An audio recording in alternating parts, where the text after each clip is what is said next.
So, friends, it's good to be with you. Welcome to the folks joining us on 966 in our live stream.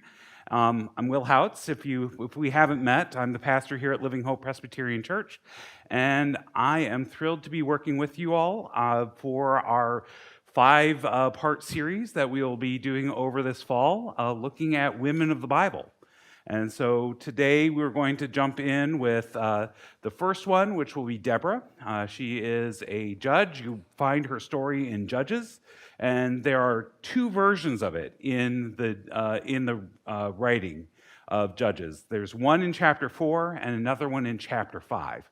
And so we'll be taking a look at that in a few minutes. And going in depth, because there's some really interesting questions about how do we interpret this? How do we understand this? And then what does that mean for us in our daily lives? Because we may not be the ones out there saying, okay, raise an army and go fight these people, but there are still places that we can learn about what God is calling to us through this story and through these women that show faithfulness and faith and confidence, and also end up a reliance on God. And so those things are things that we want to be taking a look at. So we're going to end up doing a little bit of back and forth today. I have some stuff to sort of share with you, and then we'll be asking a few questions for you folks to talk at your tables, and then we'll bring it back to the larger group. And so we'll be doing that as sort of a way to make sure that everyone has a chance to, throw out your 2 cents, and then we end up hearing about that all together. And so before we end up actually looking at Deborah, I want us to sort of talk as a larger group to start off with. Why should we study the women of the Bible? Why should we end up looking at, women's lives that show up in the Bible? What difference does that make? So what do you all think?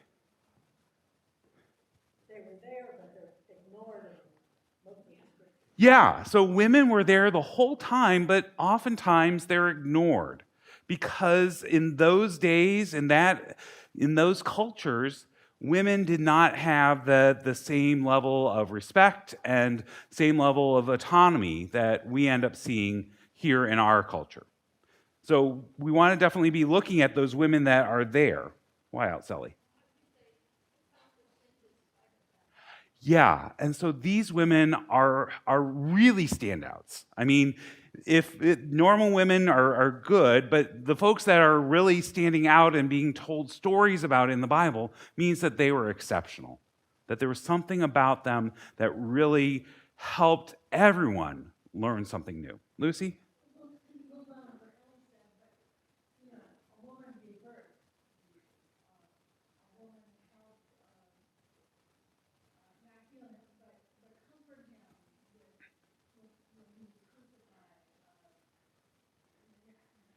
Yeah.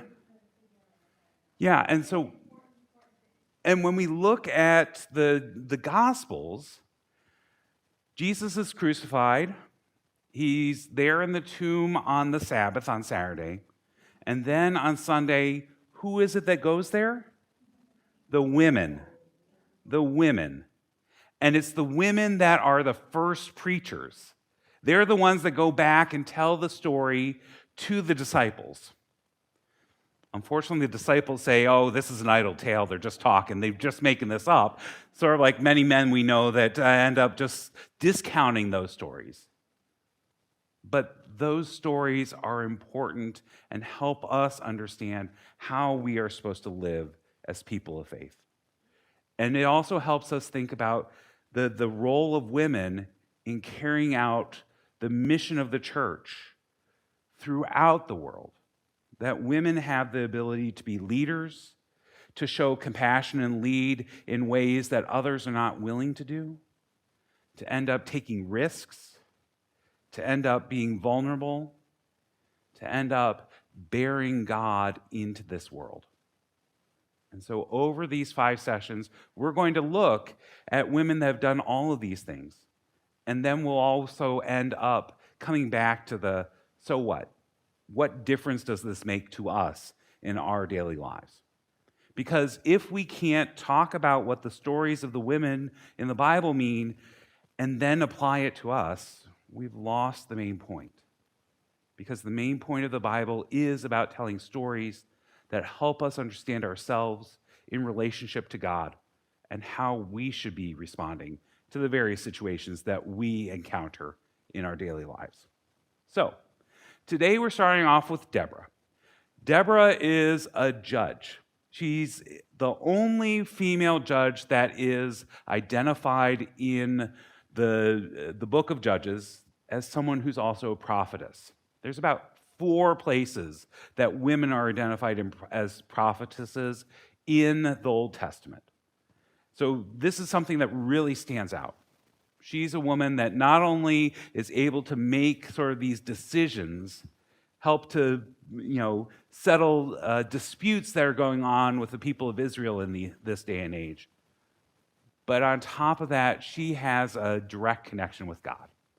She's able to hear what God is saying and speak that forth to the people around to help make decisions about what they should be doing. So, what I'd like us to do is, if you want to go ahead and open up your a Bible, or if you just want to listen, either way is fine. I have it all printed out here. I'm going to read through chapter 4 of Judges. It's 24 verses, so a little bit long, but it details the whole story. Chapter 5 details the story as well, but if you take a look there at the beginning of chapter 5, it says this is a song that was sung by Barak and Deborah. So Barak, we'll find out, is the army leader, and they composed this song that ends up essentially going through the same things as Judges chapter 4. And what people suggest, what scholars suggest, is that chapter 5 was actually one of the oldest parts of the Bible written down.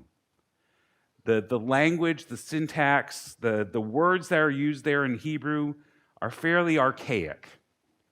And so when they end up reading that, they say, okay, here's where things have shifted over time.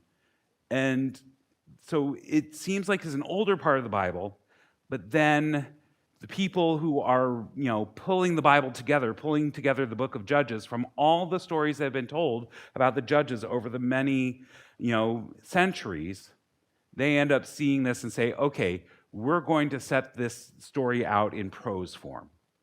So chapter 4 was written after that song that Deborah wrote, using that as the seed for chapter 4. So chapter 4 tells the story. Chapter 5 tells the story only in a different form, a little bit more poetic. It can be a little bit harder to see the details there. So that's why we're looking at chapter 4, but there will be one little detail that I want us to pick up in chapter 5, but we'll wait for a little bit later. So I'm going to start chapter 4, verse 1, and read through that chapter using the New Revised Standard Version. So we'll go from there. If you have a different version, some of the words may be different. It's just a matter of translation, but you'll get the same idea. So the Israelites, again, did what was evil in the sight of the Lord after Ehud died. So the Lord sold them into the hand of the king of King Jabin of Canaan, who reigned in Hazor. The commander of his army was Sisera, who lived in Haroshath HaGoim. Then the Israelites cried out to the Lord for help, for he had 900 chariots of iron and had oppressed the Israelites cruelly 20 years. At that time, Deborah, a prophetess, wife of Lepidoth, was judging Israel. She used to sit under the palm of Deborah between Ramah and Bethel in the hill country of Ephraim. And the Israelites came to her for judgment. She sent and summoned Barak, son of Abinoam, from Kadesh in Naphtali, and said to him, "The Lord, the God of Israel, commands you, go take position at Mount Tabor. Bring 10,000 from the tribes of Naphtali and from the tribe of Zebulun. I will draw out Sisera, the general of Jabin's army, to meet you by the Wadi Kishon with his chariots and his troops, and I will give him into your hand." Barak said to her, "If you will go with me, I will go, but if you will not go with me, I will not go." And she said, I will surely go with you. Nevertheless, the road on which you are going will not lead to your glory, for the Lord will sell Sisera into the hand of a woman. Then Deborah got up and went with Barak to Kadesh. Barak summoned Zebulun and Naphtali to Kadesh, and 10,000 warriors went up behind him, and Deborah went with him. Now Heber the Kenite had separated from the other Kenites, that is, the descendants of Hobab, the father-in-law of Moses, and had encamped as far away as Elon Bezaanim, which is near Kadesh. When Sisera was told that Barak, son of Abinoam, had gone up to Mount Tabor, Sisera called out all his chariots, 900 chariots of iron, and all the troops who were with him, from Harosheth Hagoim to the Wadi Kishon. Then Deborah said to Barak, Up, for this is the day on which the Lord has given Sisera into your hand. The Lord is indeed going out before you. So Barak went down from Mount Tabor with 10,000 warriors following him. And the Lord threw Sisera and all his chariots and all his army into a panic before Barak. Sisera got down from his chariot and fled away on foot, while Barak pursued the chariots and the army to Harosheth HaGoim. All the army of Sisera fell by the sword. No one was left. Now Sisera had fled away on foot to the tent of Jael, wife of Heber the Kenite, for there was peace between King Jabin of Hazor and the clan of Heber the Kenite. Jael came out to meet Sisera and said to him, Turn aside, my lord. Turn aside to me, have no fear.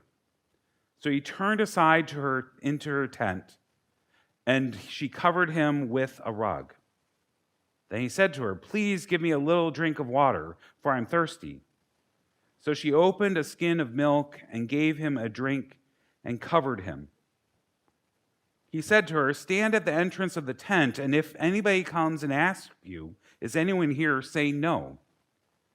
But Jael, wife of Heber, took a tent peg and took a hammer in her hand and went softly to him and drove the tent peg into his temple until it went down into the ground. He was lying fast asleep from weariness, and he died. Then, as Barak came in pursuit of Sisera, Jael went out to him and said, Come, and I will show you the man whom you are seeking. So he went into her tent, and there was Sisera lying dead, with the tent peg in his temple. So on that day, God subdued King Jabin of Canaan before the Israelites. Then the hand of the Israelites bore harder and harder on King Jabin of Canaan, until they destroyed King Jabin of Canaan. Okay, nice, pretty, fun tale, right? Yeah, it does sound sort of like some of the things you'd hear about the news. Bloody murder happens in tent. You know, there's definitely some stuff here that's sort of like, okay, interesting, different, not going right. What are some of those things, though, that really stood out to you? So we definitely have the tent peg that gets, hammered through the temple all the way through the other one and into the ground. He must have been really sound asleep, absolutely, and that must have been some pretty strong hammer and a lot of force behind it to go through a skull, the brain, the skull again, and into the ground. So yes, that's definitely one of those things that sticks out. What else are you seeing in here that's of interest?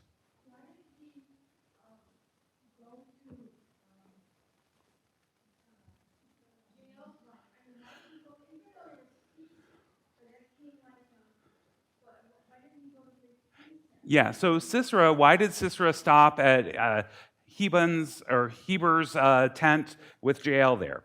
And I think part of it is because of the location. That he was tired, he was fleeing, the battle was already lost. And so it was someplace close, and he thought, okay, we're in a good position with this clan, so I'll be safe here. So that's definitely something that we are going to be paying attention to. Because there is an issue here of hospitality, or the lack thereof, yes. So this is definitely something that we want to be paying attention to. What else stood out to you about this story? Cicero is a coward, yeah. I mean, he gets to the point that they're in the battle and things just get stuck.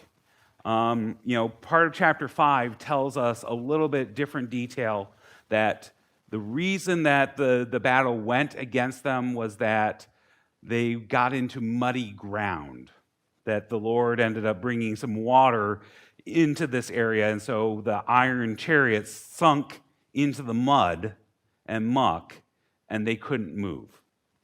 Remind you a little bit of maybe the crossing of the Nile, or of the Red Sea? There is a little bit of an echo there. What else stuck out to you in this story?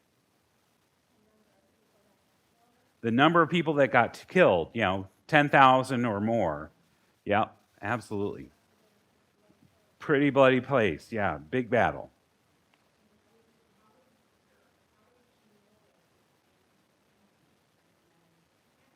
Yeah, so how did Jael know that this man was an enemy? Why did this go in that direction that was just, down the chute? Why did she, not say, okay, glad to have you here?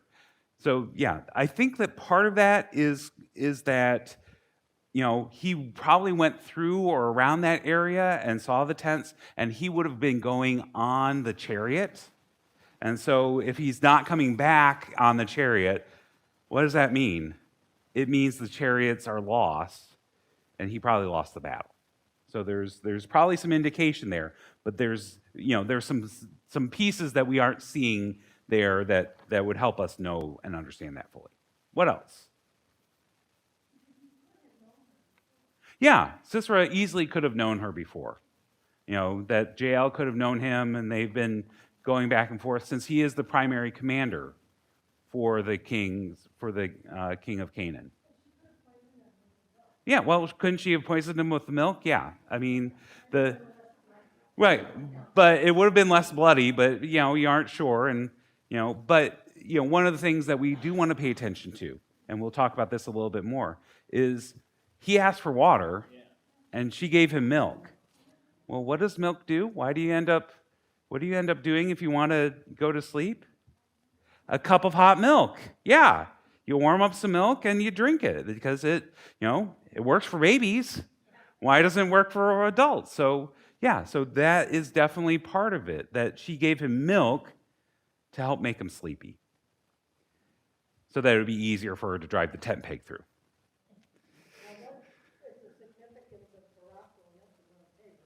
So what's the significance of Barak and him going up to Mount Tabor? And so this ends up giving, a clear, shot for Sisera and that army to knock out a number of folks that would be sort of rebellious.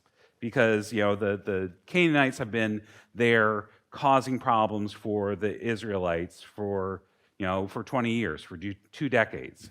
And so this would end up being sort of that point to play it out. And there's that sort of the location that Deborah ended up saying, here's where you go. So she had some premonition that said this is the spot. So it could be that, but it's also, a meeting spot. Because, if we end up looking at this, Barak and his men are sort of up the mountain. And so that's a fairly defensible spot. And coming down into the valley where that stream is running, that ends up overflowing and making it so that the chariots get stuck, is a good tactical decision. What else? So one of the things that I also noted is that we have this idea that we're in a transitional age of civilization. So, this is somewhere around 1200, 1400 BCE. And so there's a significance in them saying that there were 900 chariots of iron. Yeah, so this is sort of that transition period from a Bronze Age to an Iron Age. So the Canaanites have a technological advantage here. They have iron weapons, they have iron to hold together the axles of the chariots. All those things are something that's helping the Canaanites be technologically superior. What else? Are there other things that you notice?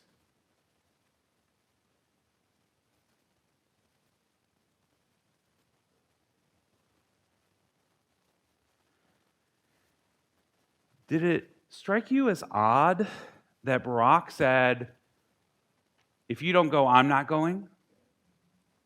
Because here's this military leader, he's clearly a general, but he's sort of like, well, I'm not going if you're not going.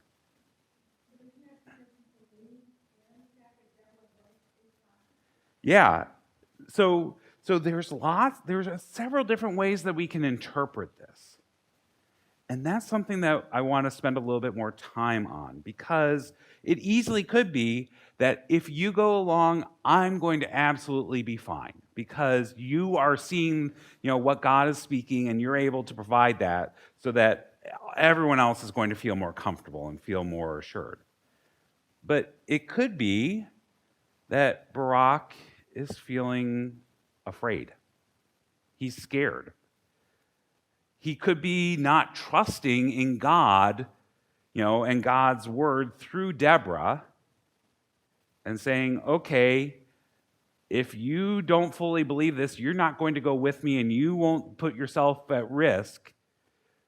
But if you do, then you will, and so I'll be okay. And so it's a question of whether, Barak has total utter confidence and wants that to go along with him with Deborah, if he's afraid, or if there's a lack of trust. And so those three different things really do have an impact. And so we're going to talk about that a little bit more in smaller groups to say, what significance is that? What difference does that make? How does it change how we look at the story? Because we end up hearing along the way Deborah saying, okay, I'm going with you, but because I'm going with you, it's going to be a woman that gets the glory of this. You're not going to be the one that takes care of Sisera. And so it leaves it a little bit fuzzy. And so that's one of the interpretation things. We also ended up making the note about Heber being sort of at peace with both the Israelites and the Canaanites. And so Jael's actions in that raise some questions about, whose side are you really on and how can we trust you? But also sort of that political maneuvering for that clan, because it wasn't just, Heber and Jael and, their kids and their animals. It was a much bigger group that she ended up bringing in, that they were all there. There's also there's one other thing that you would not be able to know. When we end up looking at the Hebrew, we hear that Deborah is the wife of Lapidoth. But you could also translate that as Deborah, comma, woman, so wife and woman is the same word, of torches. So the word Lapidoth could also be understood as torches. So because Hebrew doesn't have uppercase or lowercase, we have this word, and so most of translations have said this is a proper name. But it could be that Deborah is identified as the woman of the torch, the woman who brings light, thinking about it like that. So that's something just to, keep in the back of your mind of what is Deborah's role here? How is she acting?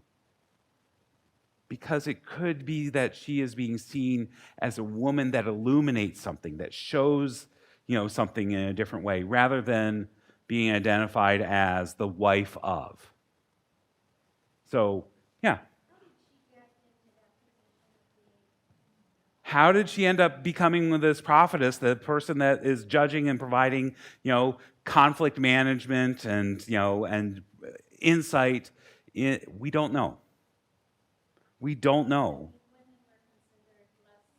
Right. Women were already in a lesser role, but this woman was definitely seen as someone to be trusted, whose word was helpful, who was able to negotiate between parties, who was able to say, here's what God is saying into this.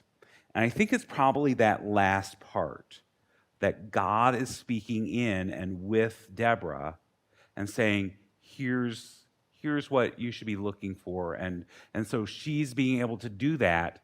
People are amazed. And people end up saying, okay, she has a special gift. We're going to recognize that. But we definitely understand that that's not the usual process for choosing a prophet. So, with those ideas, with those big, things that we've noted, I want us to start talking about a few things that are more in depth, some of the important themes. Okay, come on. You're supposed to be advancing here. Okay.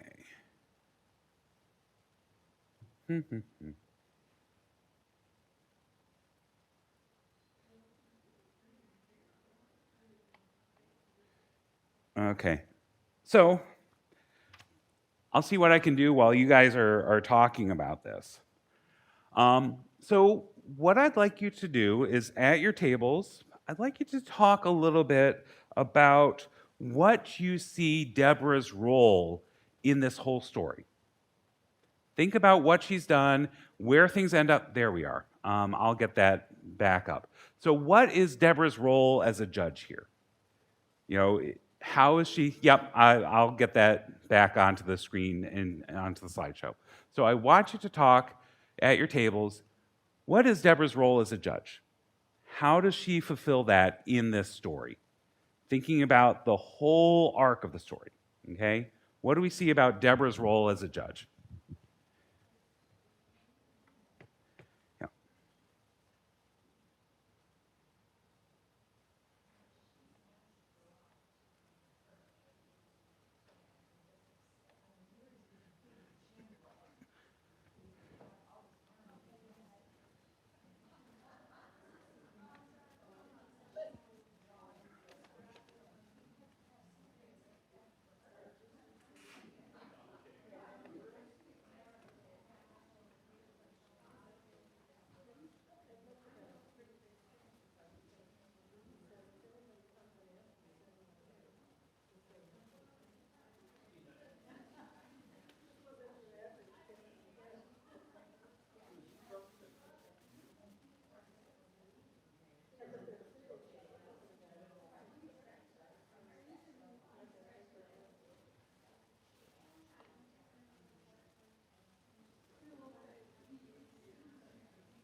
Okay, so what are some of the things that you were hearing at your tables? What were some things that popped up about what is Deborah's role here as a judge?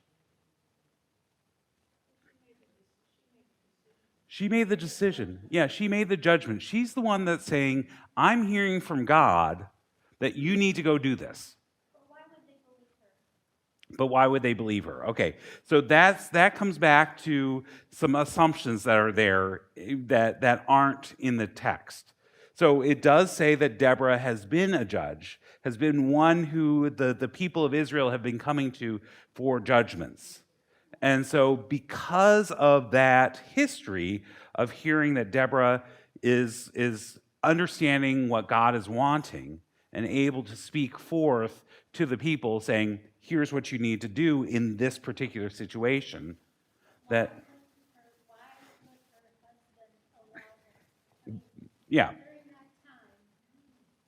And that's why I brought up that little bit about the a positive that's there of wife of Lepidoth could also be called woman of torches, because the question is, this word that says woman or wife and then of and then Lepidoth, and so Lepidoth could be a proper name, or it could be the word for torch.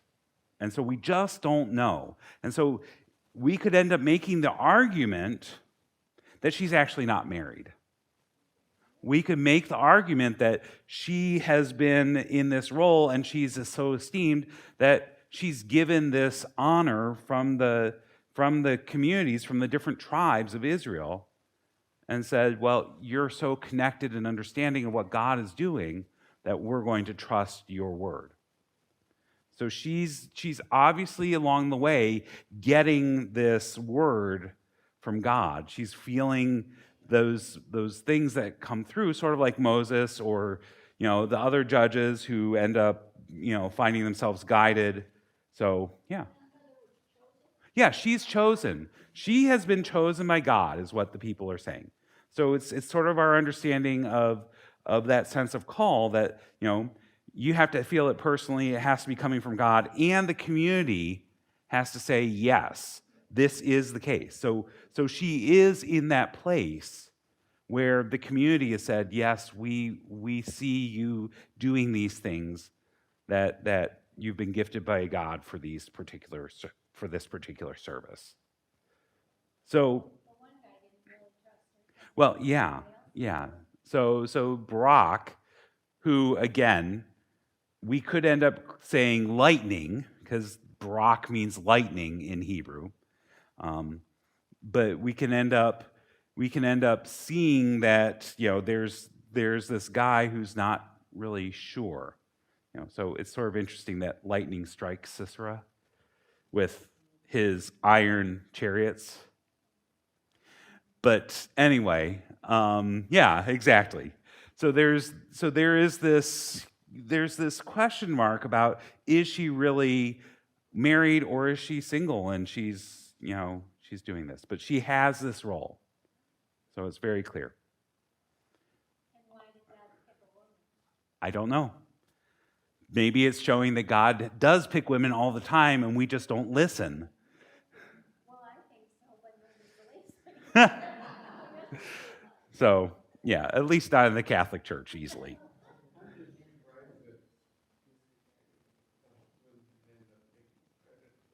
Yeah,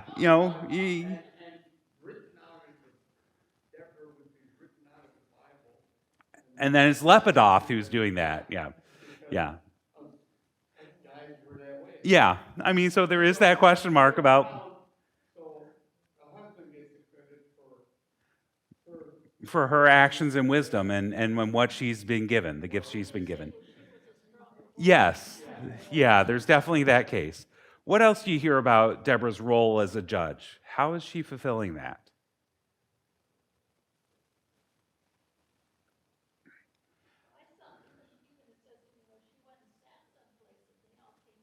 Right. So she sat under the palm of Deborah. It's named after her between, I'm not remembering exactly what. Yeah, Ramah and Bethel. So yeah, there's definitely this action that she is well known. They come to her for advice.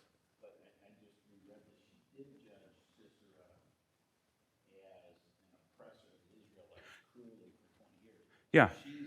Judges. People did what they wanted. God gave them into the hands of enemies. The people cried out. God delivered.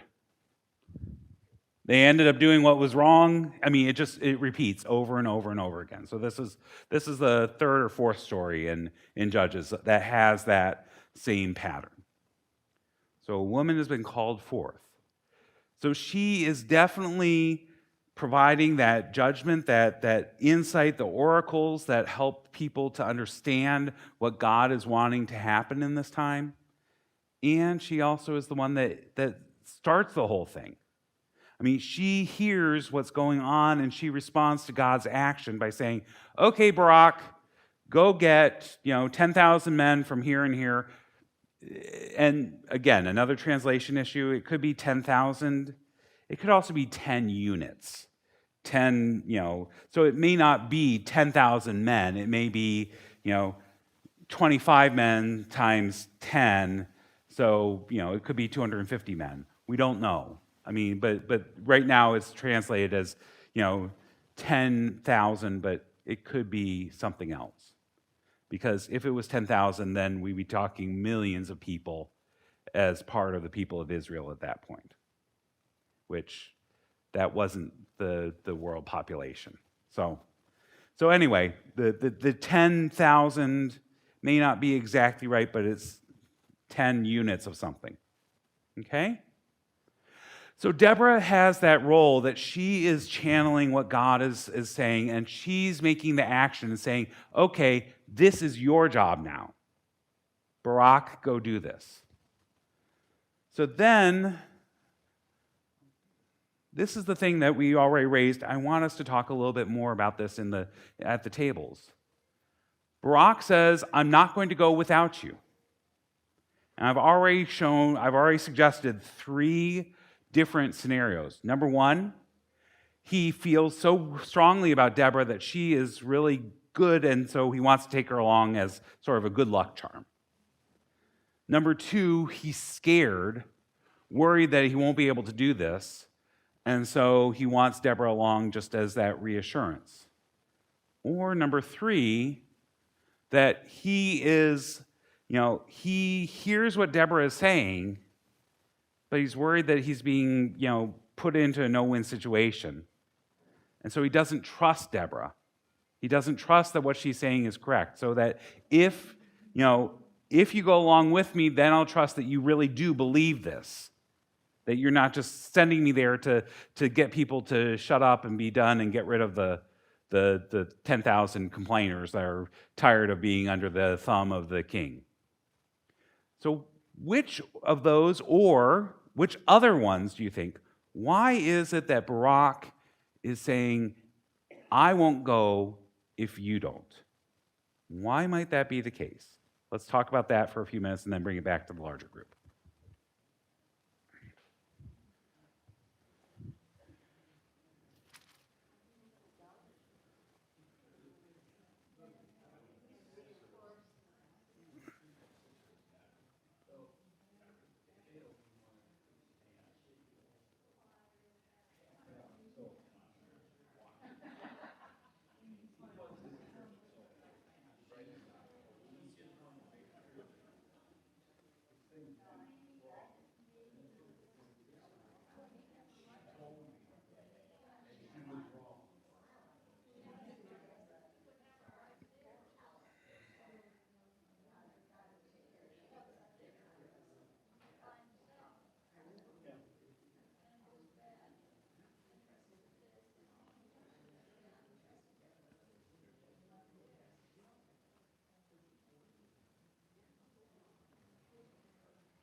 Yeah. I'm looking at the time and realizing I need to get us moving along, so we're done about 2:30. So tell me a little bit. What did you hear? What did you talk about at your table? Why did Barack say you need to come with me? So just in case she failed or he failed, she go down with them. So it was, cover your rear, right? Yeah. So he was playing cover your rear. Okay. Yeah. So trust. So does he trust her or not trust her? Yeah. So Sisera's reputation. Yeah. Sisera has this reputation of putting down people all left and right. So, so there's sort of anxiety there, but, is it?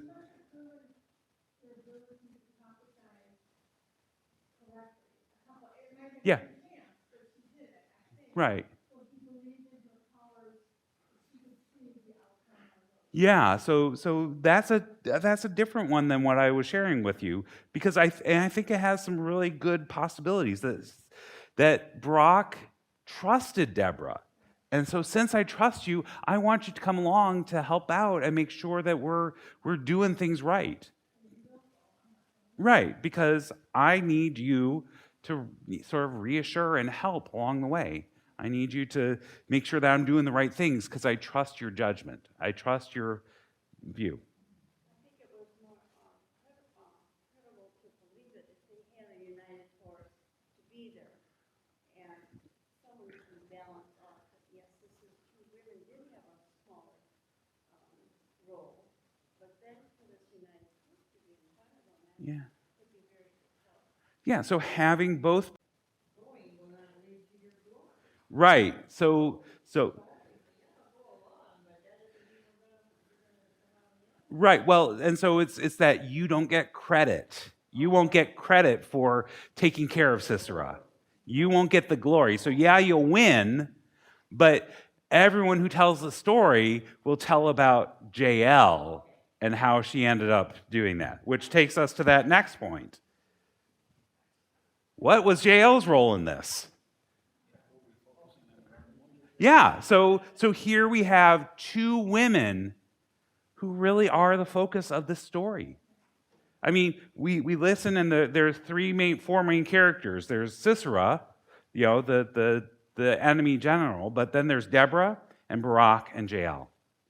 And so two women are coming out as the real heroes in this. Yeah. Executioner, yeah. So, judge, jury, and executioner, you have Deborah, and then Jael. That Jael is, yeah. Were they working together? So probably not. I mean, just the indication is that Deborah wasn't, going around making those plans. But it's more that Deborah is hearing these things from God, that God is moving pieces around and helping people hear. Yeah. I mean, she heard that from God when she said, "Yes, I'll go with you." But because I'm going with you, you're not going to be the one that takes care of the big bad evil guy. So you have someone show up, you're welcome them. That's expected. And you're supposed to make sure that they are cared for. I mean, we think back to Lot and Sodom, where he ends up having those angels, and the people of Sodom come and knocking at the door saying, "Hey, we saw those men there, send them out to us." And Lot's sort of like, "I can't do that out of my own sense of, honor and hospitality, so I'm sending out my daughters instead." I mean, but still, there's still that sense that I welcome someone into my house. I am responsible for, or my tent, I'm responsible for their protection. And so she has gone exactly opposite of that. She's lured him in, given him the milk to help him fall asleep, and then while he's asleep, murders him pretty violently. But we also end up seeing that she may be a pretty shrewd, diplomat here. Because remember, we know that Sisera has 900 chariots of iron. And he would have been riding on one, but he comes on foot. So she knows something's up. If they won, he would have been coming back on the iron chariot. If he was just going out, he would have been on, an iron chariot. If he was just going out for a pleasure ride, it would have been on the iron chariot. So him coming on foot says he's lost those chariots. And so she's probably seeing, okay, our clan is sort of in this middle spot, and the power has shifted. And so I'm getting rid of this guy so that I can be allied with the Israelites. I mean, this woman is a shrewd operator to figure out these things and then sort of like, oh yeah, come in, I'll roll you up in a carpet so that no one can see you, so you can't get your hands out above you and fight me off, so that, you get the milk so you get nice and full in the tummy and go to sleep, and then, because that's going to be a lot of effort. But still, she's making some really shrewd decisions here, and she's actually praised for them. She doesn't show up anywhere else. She shows up in chapter 5 because there's the praise of her in the song, but it's that, okay, political winds are changing. I'm going with them, and I'm not afraid to get my hands dirty or bloody. And actually, if you read into chapter 5, some of the language there ends up seeming to shift the imagery of rape. That he ends up falling between her legs. That she takes this spike and pounds it into his body. So there is some imagery here that could be a little, but it's still something to just pay attention to. That it seems to recognize some of the realities of rape. And then I wanted to point out one other thing. We have about 5 minutes. So in chapter 5, verse 7, the peasantry prospered in Israel. They grew fat on plunder because you arose, Deborah, arose as a mother of Israel. So I just wanted to give you some of that imagery and that idea that, so there is a sense that Deborah is one that acts as a mother here. One who ends up bringing together the people, showing them comfort, showing them succor, showing them ways to live and making sure that they thrive. And so if you have time, over the next few days, and you want to end up reading the poetry of chapter 5, I would encourage it. Because you know the story now in chapter 4. But, the poetry ends up telling it very similarly, but with a little bit more flourish. A little bit harder to read because you have to read between the lines. But I think it could be an interesting time for you to do it with your own reflection. So we have another couple of minutes, and so I'd like us to get to that last part. What about this story is important for us today? What is it that you folks will be taking away from this story of two women, really? Jael and Deborah, and how they ended up bringing victory and also freedom for the people of Israel. Why don't you take 2 minutes at your tables, talk for that, and then we'll bring it back to the larger group and see what we come up with.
so we don't have those 2 inches.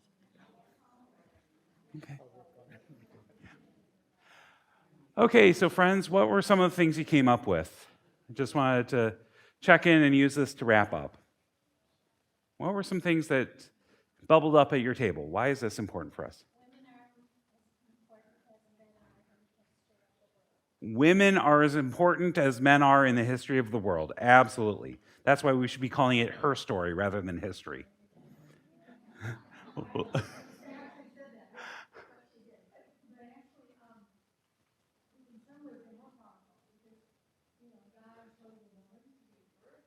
Yeah.